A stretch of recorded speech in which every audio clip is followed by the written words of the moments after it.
Should people feel guilty about going on MC? I think that's a very clear no. People should not feel guilty, partly because it's a regulatory requirement that when people are not fit to work, that they stay home. But organizations need to support people to be happy, healthy, productive workers, get better, come back to the workplace and have people around them who can support them, pick up their work, and also make sure that they're ready to come back and refreshed and carry on. Then why do they feel guilty sometimes though? Because they have deadlines, or they know that if they're not doing it, their colleague will have to pick up that work.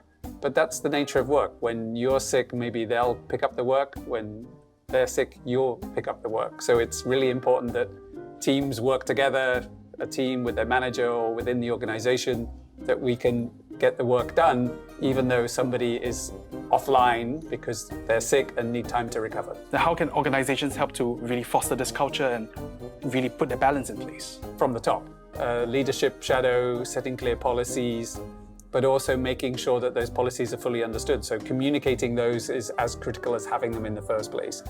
Also, that leadership shadow is very critical. So very senior leaders or even managers, they need to walk the talk.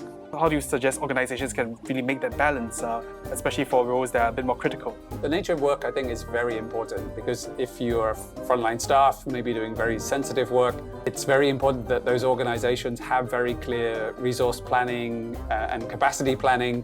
Many organizations, contact centers are another good example, where each person is playing a very critical role, and that there may be contracts even behind that of making sure that a certain number of people are on the floor doing that very critical work. So yes, it's still a statutory requirement that people who are sick take sick leave, but there's just more sensitivity around certain kinds of roles, certain kinds of positions, because of that nature of work that people do.